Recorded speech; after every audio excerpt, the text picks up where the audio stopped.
지금 계속 스가랴서의 말씀을 저희가 함께 나누어 가고 있습니다. 1장의 말씀들을 저번 주 수요일로부터 시작해서 함께 나누어 가면서 이 스가랴서에 대한 배경에 대한 이야기를 함께 나누며, 이 스가랴서는 포로로 잡혀 있었던 이스라엘 민족들이 70년의 포로 생활을 끝내고 다시 예루살렘이 있는 그 이스라엘 땅으로 돌아온 이후에 기록된 것이라 말씀을 드렸습니다. 그때 성전이 재건되었고, 이 성전이 재건되고 있는 중에 너무 많은 방해가 있어서 이스라엘 민족들 스스로 하나님께서 왜 이 아름다운 성전이 지어지는데 이 방해들을 보고 계시지? 하는 의문 속에서 힘듦에 빠져 있었고, 그들을 위로하고자 이 스가랴서가 기록되었노라 함께 말씀을 나누었습니다. 그러니까 처음 하나님께서 꿈꾸는 것만 같은 역사와 기적을 보임으로써 이 70년의 포로 생활에서 해방하게끔 하셨지만, 마냥 즐거운 일만 있었던 게 아니라 하나님의 거룩한 일을 하고 있음에도 불구하고 어렵고 아픈 일이 찾아온 겁니다. 그랬더니 그 이스라엘 성도들이 낙심하고 낙담하게 되자 하나님은 그들을 위로하시면서 말씀하시길, 걱정 마라, 그들을 내가 곧 심판하리라, 나아가 이 성전이 곧 지어지리라. 그리고 오늘 함께 볼 이 2장의 말씀은 그 대상이 다릅니다. 이스라엘로 돌아와서 이 이스라엘에서 성전을 재건하며 낙담하고 있었던 자들에게 기록된 이야기가 1장의 이야기였다면, 2장은 읽어야 할 대상 자체가 따로 있어요. 우린 다시 2장 1절의 말씀을 함께 읽도록 하겠습니다. 함께 읽겠습니다. 시작.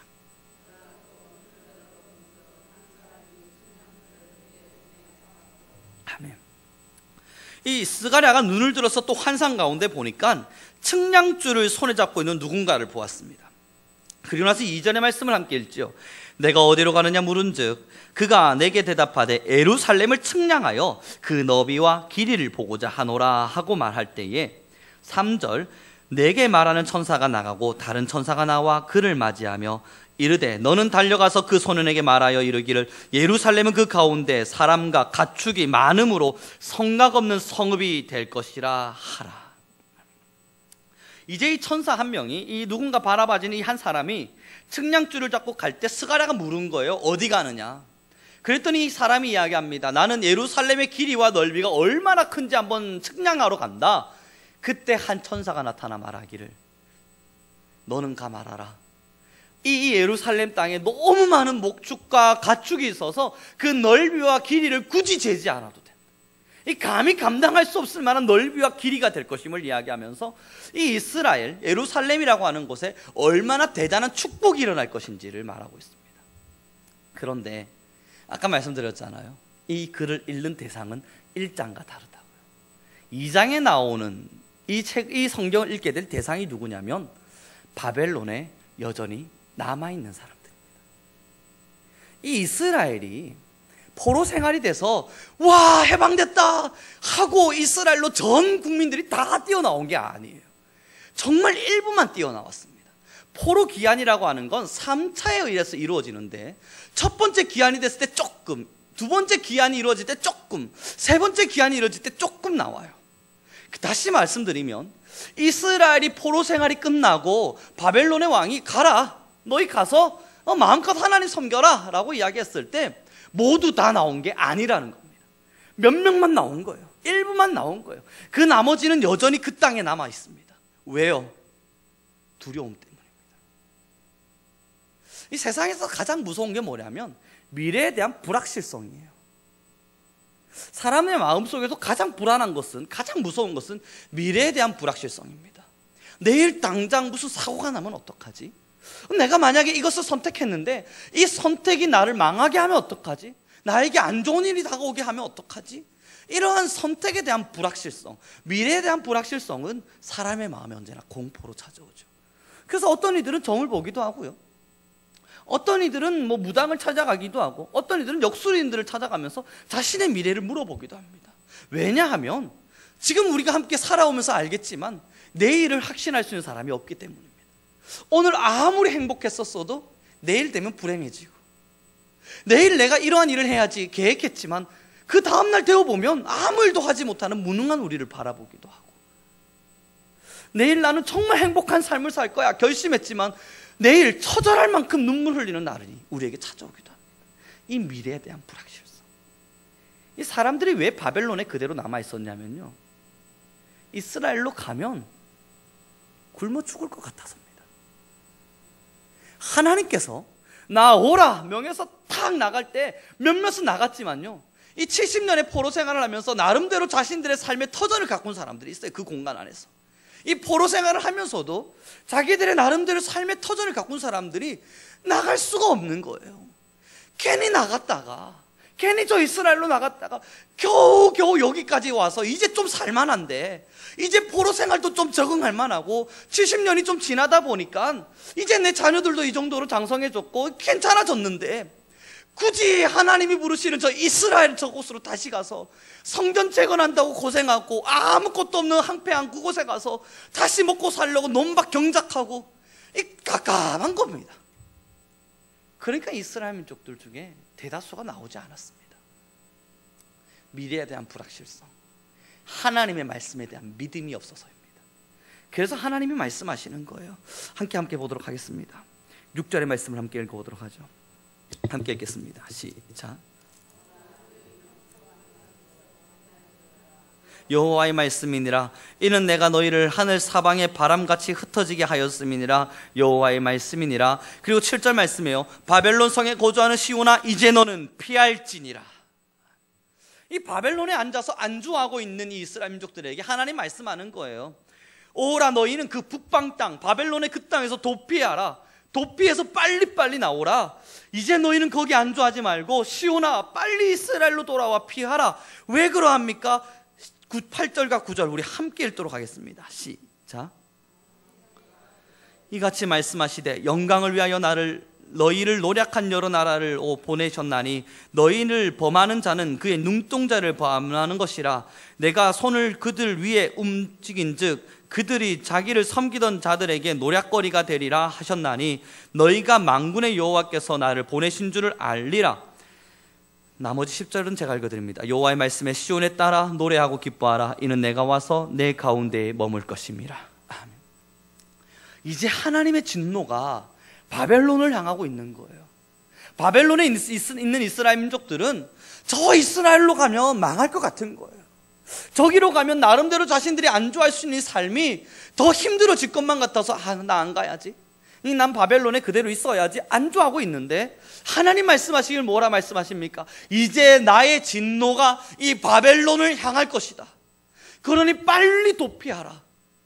사람의 생각에는 그래도 눈에 보이는 안정적인 삶, 그래도 강대국으로 보여지는 바벨론의 그 기틀에 탁 숨어서 그래도 콩고물이 떨어지는 것이 있으니까 먹고 살만하니까 거기에 있는 게 얼마나 더 편안해 보이겠습니까? 그러나 하나님 말씀하시는 거예요. 이제 이 바벨론을 멸망하리라. 그리고 그 이스라엘 민족들에게 말씀하기를 내 영광이 너희 위에 임하리라. 사랑하는 우리 성교 성도 여러분, 지금 이 말씀이 주는 교훈이 너무나 대단합니다. 왜냐하면 하나님을 믿는 우리가 사실 세상에 발을 한 발 걸치고 그리고 하나님에게 한 발을 걸치고 있는 이유는요, 하나님을 믿는 믿음도 너무너무 좋고 귀한 일이지만 사실상 발을 뺄 수 없기 때문이에요. 이 세상에 뭔가에 발을 빼게 되면 이 세상적인 즐거움이 즐겁다는 게 아닙니다. 세상의 삶이 우리에게 쾌락을 주고 그 쾌락이 우리를 너무 즐겁게 만든다는 게 아니에요. 그러나 세상의 가치관을 포기하게 되면 하나님께서 내게 주신다 그 약속한 것이 믿음으로 받아들여지지가 않기 때문입니다. 예전에 청년 한 명이 제게 물었던 적이 있어요. 공부를 열심히 하는 청년이었는데 그 녀석이 저한테 목사님, 전 주일날도 공부해야만 합니다. 저는 이야기했습니다. 주일날은 온전히 하나님께 드리자. 아침부터 저녁까지 하나님 앞에 온전히 드리는 것이 마땅치 않겠느냐. 그랬더니 그 친구가 했던 이야기가, 그래서 목사님 저 대학 못 가면 어떡합니까? 맞아요. 그 친구의 말이 너무나도 맞아요. 주일날 하루 한 시간 그래도 자기가 더 공부에 투자하게 되면 그러면 대학 갈 수 있는 길이 조금 더 넓겠죠. 하지만 하나님께서 우리에게 요구하시는 건요, 하나님의 이스라엘 성 안으로 온전히 들어왔을 때 그 온전함으로 들어오기 위한 바벨론을 포기하는 믿음입니다. 제가 그 친구한테 할 수 있었던 이야기가, 네 말이 맞다. 대학이 어찌 될지는 나는 모르겠다. 사실 너가 말한 것처럼 한 주라는 시간을 포기하게 되면 대학 너가 생각한 것만큼 그 좋은 대학을 갈 거라고 난 말할 수도 없다. 하지만 네가 그 시간을 포기하고 하나님께 예배하기를 선택한다면 하나님의 보호 아래 있을 것이다. 좋은 대학을 갈 것이라 말할 수는 없었어요. 그러나 하나님의 영광 아래 너는 거하게 될 것이다. 우리가 믿는 믿음이 뭐냐? 우리가 함께 하나님을 섬기고 있는 이유가 뭐냐? 좋은 대학이냐? 아니면 우리의 영혼의 안식이냐? 좋은 대학에 가서 좋은 직장을 가는 것이냐? 아니면 하나님의 그 엄청난 품 안에서 그 품을 누려가며 하나님의 그 사랑을 누리는 것이냐? 그로 저는 그 친구에게 가르칠 수 있는 건 하나였습니다. 주일날 너는 공부하기를 포기할 줄 모르나 그 마음을 받으신 하나님은 절대 너를 포기하지 않을 거야. 사랑하는 우리 성도 여러분, 이스라엘 민족들이요, 이제 해방됐으니까 이스라엘로 돌아와서 하나님을 마음껏 예배하라 그러면 두 손 들고 온 국민이 할렐루야 하면서 나오는 거, 그것을 상상했을 텐데 이스라엘 그때 당시 1차 기한 때는요 3분의 1도 나오지 않았습니다. 정말 조그마한 숫자가 나왔어요. 여호수아와 여룹바벨, 갑자기 생각이 안 나요. 수룹바벨과 이 예수아라고 하는 사람이 이끌려서 1차 기한 때는 정말 미수한 사람들만 나왔습니다. 그리고 그 나머지는요 다 어디에 숨어 있었냐면 바벨론에 숨어 있었어요. 그리고 보고 있었어요. 어떻게 되나 보자. 근데 웬걸요, 성전을 짓겠다는 사람들이 2년이 넘는 시간 동안 성전을 짓지 못하고 있는 거예요. 거기서 성벽도 없이 많은 사람들이 노략당하며 있는 거예요. 그 성전을 짓겠다고 거룩한 뜻을 가지고 이스라엘 땅으로 들어간 그 사람들이 말입니다, 이방인들에게 온갖 노략을 다 당하고 있는 겁니다. 그래서 성벽이 없었어요. 마을 땅에 거주할 수 있는 집도 없었어요. 그랬더니 이스라엘 민족들에게 찾아와서 이방 민족들이 계속 괴롭히는 거예요.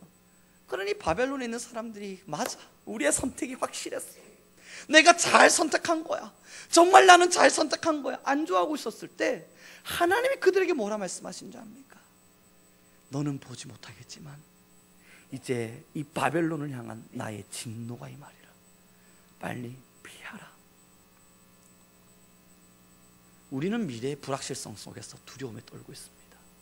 이건 뭘 이야기하냐면 지금 내가 믿고 있는, 혹은 내가 지금 붙잡고 있는 세상적인 무언가, 내가 지금 이거 있으면 그래도 괜찮은 삶을 살 수 있을 거야, 그래도 이 정도면 좀 나름대로 즐거운 삶을, 그래도 괜찮은 삶을 살아갈 수 있을 거야 라고 생각할 수 있는 내가 부여잡고 있는 이 무언가, 이것이 우리의 믿음의 대상이 될 수 있고요, 이것이 그래도 하나님을 선택하기보단 그래도 세상을 선택하는 하나의 이유가 될 수도 있겠지요. 그러나 하나님 말씀하십니다. 내가 이제 그것을 멸한다면, 그 세상의 것들을 불어버린다면, 사랑하는 우리 성도 여러분, 미래의 불확실성이라고 하는 것은 지금 내가 가지고 있는 모든 것을, 지금 현재 우리가 가지고 있는 어떤 것도 믿을 수 있는 대상이 아니라는 겁니다. 아무리 돈을 많이 가지고 있는 사람도 이 돈이 있으면 노후가 괜찮을 거라는 믿음, 그걸 누가 확신합니까?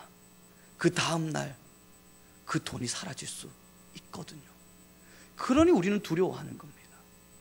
오늘은 내가 건강했으니까 내일도 건강할 거야, 내가 열심히 운동해서 이렇게 건강을 잘 챙기면 내일도 나는 당연히 건강할 거야, 그것이 우리에게 믿음이 되지 않으니까 여러분들 지금도 운동하고 있는 거 아니십니까? 믿음이 아니거든요. 이게 확실한 믿음의 대상이 아니거든요. 자녀, 내가 이 자녀를 잘 키워놓으면 이게 나중에 나의 자녀가 나의 자산이 될 것이다. 그 믿음대로 되셨습니까? 그 믿음이 지금 우리 성도님들의 삶에 얼마나 정말 대단한 믿음이 되어지고 있습니까? 미래의 불확실성이라고 하는 것은 다가올 것에 대한 불확실함과 마찬가지로 현실로 우리가 가지고 있는 참 많은 것들 어떤 거 하나도 믿을 대상이 없다는 것입니다. 그래서 하나님 말씀하시는 거예요. 그 바벨론, 거기 너희가 믿음의 대상이라 생각하느냐? 거기에 있으면 이방 민족들로부터 안전할 거라 생각하느냐? 거기 있으면 그래도 안주할 수 있는 삶을 살고 나름대로의 삶을 편안히 살다가 나의 품에 올 수 있을 거라 생각하느냐? 그러나 너희들이 볼 때는 그러할지 모르나 이제 내가 나의 진노를 그들에게 부으리니 빨리 피하라. 불안해 보일 줄 모르나 이 이스라엘 안으로 빨리 들어오라. 믿음의 현장 안으로 들어오라. 이게 지금 하나님께서 우리를 향한 외침입니다. 그럼 우리는 다시 본문의 말씀을 함께 보도록 하겠습니다. 11절부터 13절의 말씀을 함께 읽도록 하겠습니다. 스가랴서 2장 12절에서 13절입니다. 함께 읽죠. 시작.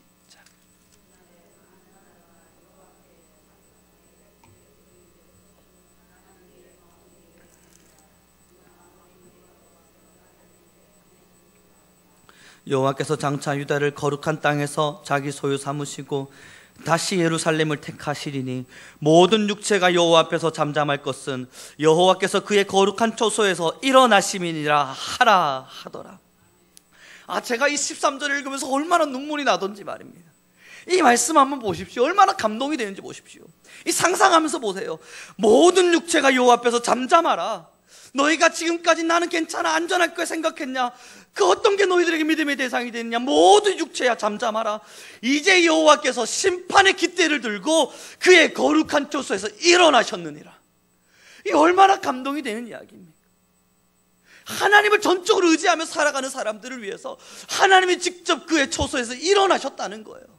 일어났다는 게 무엇입니까? 여러분 왕들을 생각을 해봐요.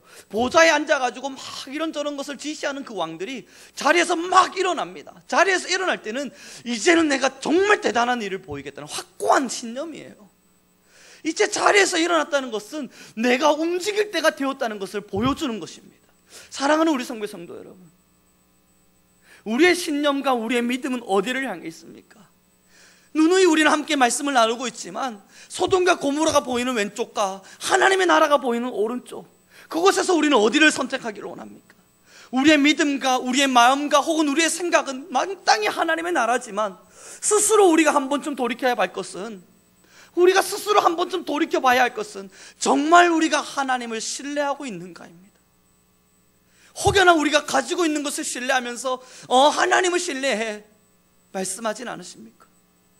사실은 하나님께서 나의 앞의 길을 인도해 가실 것이라는 이러한 확고한 믿음이 없으면서도, 이러한 확고한 믿음이 내 삶 속에 없으면서도 지금의 내가 가지고 있는 무언가를 신뢰하면서도 나는 하나님을 신뢰하는 사람이야 라고 말씀하시진 않으십니까? 그러한 이들에게 하나님이 말씀하시는 거예요. 그 바벨론 땅에서 빨리 돌아 나오라. 축복합니다. 바벨론에 있는 이들의 눈에는요, 이스라엘에 가 있는 그 사람들은 참 불쌍한 사람들입니다. 아니 왜 굳이 저길 가서 저렇게 노략당하고 있는가? 아니 왜 저길 가서 굳이 저 고생을 하고 있는가? 아니 왜 저 이스라엘이 굳이 그 땅에 다시 들어가서 이 사서 고생을 하고 있는가? 그러나 여러분, 그것은 세상의 가치관 아니겠습니까? 세상의 가치관으로 보면 이방인들에게 노략당하고 있었던 그들 참 불쌍한 사람들이죠. 세상의 가치관으로 보면 집도 제대로 짓지 못한 채 길거리에서 자든 듯 그렇게 살아가는 그들 참 불쌍한 사람들이죠. 그런데 이상하죠. 하나님은 바벨론에 있는 사람들을 책망하시는 걸요. 축복합니다. 하나님이 우리에게 원하시는 건요, 하나님을 향한 절대적 신뢰입니다. 어중간한 신뢰가 아니라 일부를 하나님께 드리고 일부를 남겨놓는 마음이 아니라 전적 신뢰, 하나님을 향한 정적인 신뢰, 할 수 없다 여겨지는 마음조차도 주는 것, 내가 믿고 있는 수많은 것들 그것을 믿음의 대상으로 보지 아니하고 정말 하나님만을 바라보며 살아가주는 것. 그러다 보면 이방인들의 노략 앞에 서서 아파하기도 합니다. 이 2년이라는 시간 동안 이방인들이 노략당했던 이스라엘 민족처럼 마음이 아프다, 내가 하나님을 선택하고 이곳에 왔는데 왜 내 삶이 이렇게 아플까? 왜 내 마음이 이렇게 여전히 아플까? 아프다. 아니 나 말고 하나님을 대충 믿고 있는 저 친구는 정말 잘 되고 있는 것 같은데 왜 나는 이러할까? 아프다 생각될 수 있습니다. 그러한 삶이 없다는 것이 아니에요. 그러나 지금 이 말씀을 나누고 있는 것은 그럼에도 불구하고 그 땅을 선택하자는 겁니다. 그럼에도 불구하고 이스라엘을 선택하자는 겁니다. 그럼에도 불구하고 바벨론에 남기를 원하기보다는 이스라엘 안으로 들어가 하나님을 전적으로 신뢰하는 사람들이 되어보자는 것입니다. 그럼에도 불구하고 비록 내 삶에 평안함과 안주할 수 있을 만한 대단한 삶이 찾아오지 않을지라도 그것이 하나님이 내게 보이신 땅이라면, 하나님께서 보이신 거룩한 땅이라면 그 거룩한 땅을 선택하기를 원하는 것입니다. 우리는 예전에 함께 말씀을 나누었습니다. 아브라함이 그 돌짝밭을 선택할 때에 그곳에 가자마자 1년 만에 막 농사가 잘 돼서 그 돌짝밭이 갑자기 가나안 땅이 되지 않았습니다. 이 돌짝밭은 그가 살았던 40년의 시간 다 돌짝밭이었어요. 아브라함이 소돔과 고모라를 포기하고 그것을 롯에게 가라 그러고 이 돌짝밭을 선택하면서 나는 우로 가리라 하고 갔던 그 땅, 거기 가자마자 농사 지은 1년 만에 막 갑자기 막 잘 되고 부자가 되고, 야 역시 내가 돌짝밭을 선택했더니 이제는 소돔과 고모라보다 훨씬 더 좋은 땅이 되었네, 그러지 않았습니다. 그곳에 가서 아브라함은요 고생해야 했습니다. 그럼에도 우리가 아브라함을 칭찬하는 이유는 그의 삶에 엄청난 기적이 일어났기 때문이 아니라 하나님을 전적으로 신뢰했기 때문입니다. 그 전적인 신뢰 속에서 비록 소돔과 고모라와 같은 땅은 아닐지라도 하나님을 믿는 믿음 안에서 그 땅을 개척해 나갔기 때문입니다.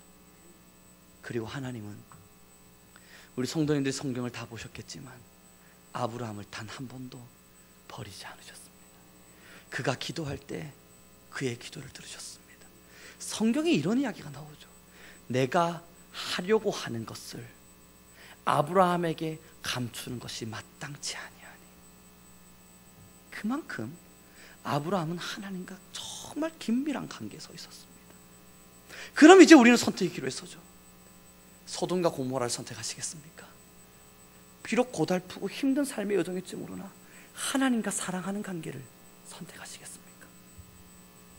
바벨론에 남는 신앙의 길을 선택하시겠습니까? 비록 2년이란 넘는 시간 동안 이방인들에게 노략당하는 힘든 삶일 줄 모르나 그럼에도 불구하고 주가 원하신 그 삶을 선택하시겠습니까? 이제 우리는 믿음의 결단 앞에 서는 겁니다. 믿음의 결단이라 함은 어떤 것을 선택할 때 더 하나님과 함께 긴밀한 사랑을 나눌 수 있는 겁니다.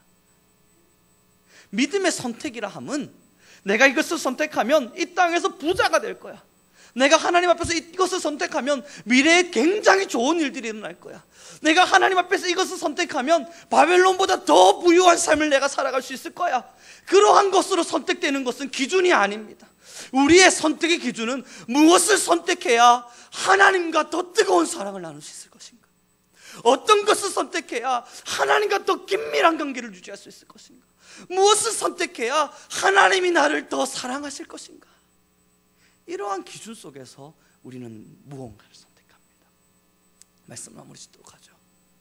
바벨론에 남은 이스라엘 민족들은요, 그들의 삶의 불확실한 미래 속에서 그래도 살기 편안한 삶을 선택하곤 하나님 앞으로 나아가기를 거역했습니다. 그러나 하나님은 지금 이 본문의 말씀을 통해 우리에게 공고하십니다. 그럼에도 불구하고 나를 사랑하지 않겠는가? 비록 척박해 보이지 않는 땅일지라도 나를 더 사랑하지 않겠는가?